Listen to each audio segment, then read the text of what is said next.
Cari fratelli cardinali, Queridos irmãos cardeais, irmãos no episcopado e no sacerdócio, distintas autoridades e membros do corpo diplomático, uma saudação aos peregrinos vindos para o jubileu das Irmandades. Irmãos e irmãs, saúdo todos vocês com o coração cheio de gratidão no início do ministério que me foi confiado. Escreveu Santo Agostinho: fizeste-nos para vós, Senhor, e o nosso coração está inquieto enquanto não repousar em vós. Nos últimos dias vivemos tempos particularmente intensos.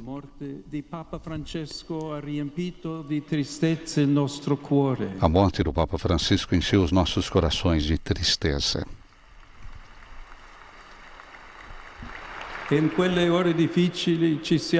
E naquelas horas difíceis sentimos-nos como as multidões que o Evangelho diz serem como ovelhas sem pastor. No entanto, precisamente no dia de Páscoa, recebemos a sua última bênção.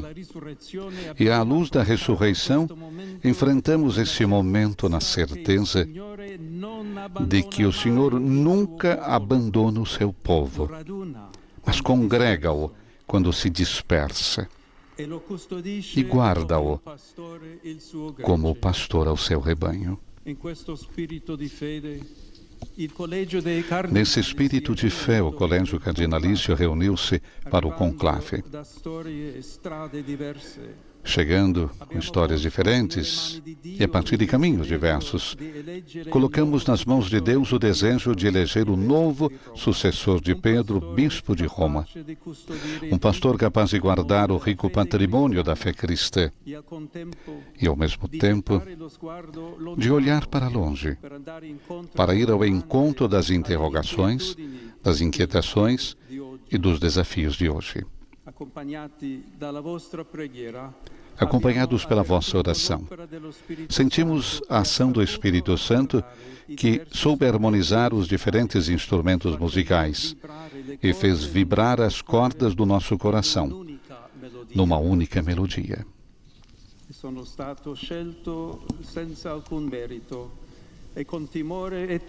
Fui escolhido sem qualquer mérito e com temor e tremor. Venho até vós como um irmão que deseja fazer-se servo da vossa fé e da vossa alegria.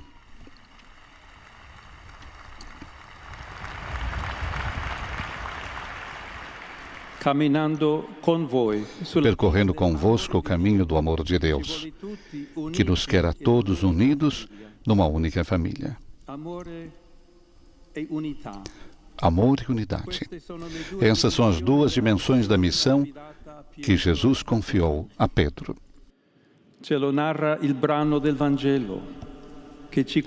É o que nos narra o trecho do Evangelho que nos leva ao lago de Tiberíades, o mesmo onde Jesus iniciou a missão recebida do Pai.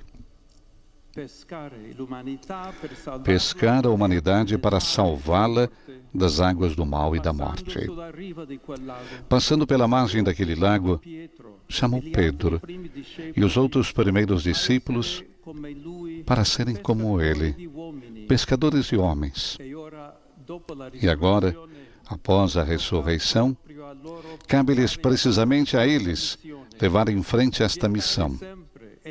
Lançar sempre, novamente, a rede, imergindo nas águas do mundo a esperança do Evangelho e navegar no mar da vida, para que todos se possam reencontrar no abraço de Deus. Como pode Pedro levar adiante essa tarefa?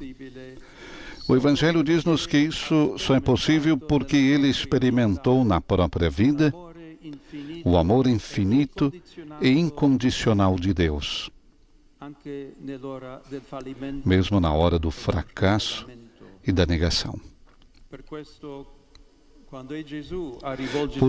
Por isso, quando Jesus se dirige a Pedro, o Evangelho usa o verbo grego agapao, que se refere ao amor que Deus tem por nós, a sua entrega sem reservas nem cálculos.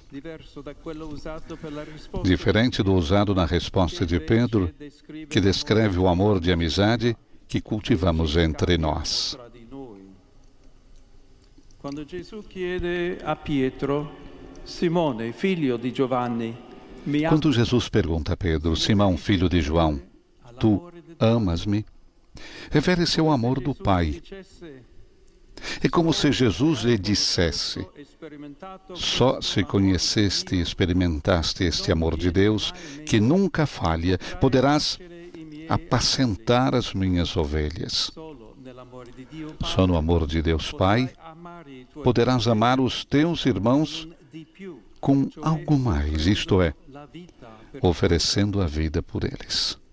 A Pietro dunque è affidato il compito di amare di più. A Pedro, portanto, é confiada a tarefa de amar mais e dar a sua vida pelo rebanho. O ministério de Pedro é marcado precisamente por esse amor oblativo, porque a Igreja de Roma preside na caridade e a sua verdadeira autoridade é a caridade de Cristo. Não se trata nunca de capturar os outros com a prepotência, com a propaganda religiosa ou com os meios do poder. Mas trata-se sempre e apenas de amar como fez Jesus. Ele afirma o próprio apóstolo Pedro, a pedra que vós, os construtores, desprezastes e que se transformou em pedra angular. E se a pedra é Cristo, Pedro deve apacentar o rebanho sem nunca ceder à tentação de ser um líder solitário ou um chefe colocado acima dos outros, tornando-se dominador das pessoas que lhe foram confiadas. Pelo contrário, é-lhe pedido que sirva a fé dos irmãos, caminhando com eles. Todos nós, com efeito, somos pedras vivas, chamados pelo nosso batismo a construir o edifício de Deus na comunhão fraterna, na harmonia do Espírito, na convivência das diversidades. Como afirma Santo Agostinho, a Igreja é constituída por todos aqueles que mantêm a concórdia com os irmãos e que amam o próximo. Esse, irmãos e irmãs, gostaria que fosse o nosso primeiro grande desejo. Uma Igreja unida, sinal de unidade e comunhão, que se torne fermento para um mundo reconciliado. No nosso tempo, ainda vemos demasiada discórdia, demasiadas feridas causadas pelo ódio, a violência, os preconceitos, o medo do diferente, por um paradigma econômico que explora os recursos da terra e marginaliza os mais pobres. E nós queremos ser, dentro dessa massa, um pequeno fermento de unidade, de comunhão, de fraternidade. Queremos dizer ao mundo com humildade e alegria: olhai para Cristo, aproximai-vos dele, acolhei a sua palavra que ilumina e consola.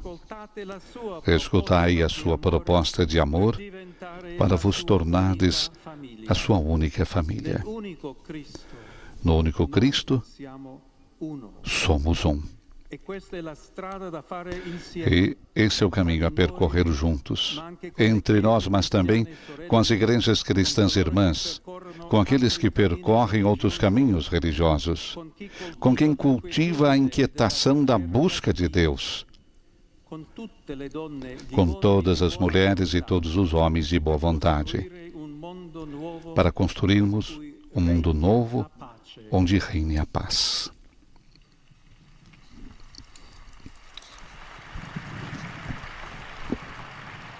Questo è lo spirito missionario che deve animarci. Esse é o espírito missionário que nos deve animar, sem nos fecharmos no nosso pequeno grupo, nem nos sentirmos superiores ao mundo.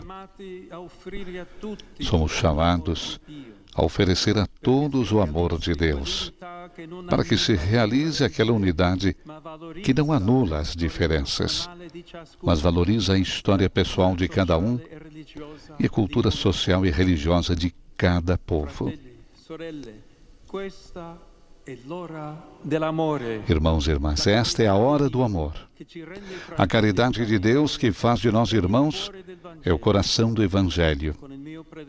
E com meu predecessor, Leão XIII, podemos hoje perguntar-nos: não se veria em breve prazo estabelecer-se a pacificação se esses ensinamentos pudessem vir a prevalecer nas sociedades?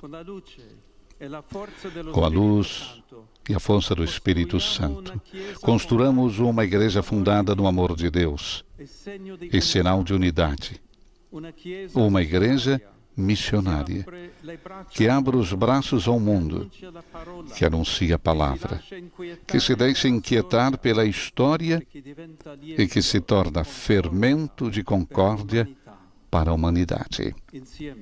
Juntos, como um único povo, todos irmãos, caminhemos ao encontro de Deus e amemo-nos uns aos outros. Conclui Papa Leão XIV a sua homilia.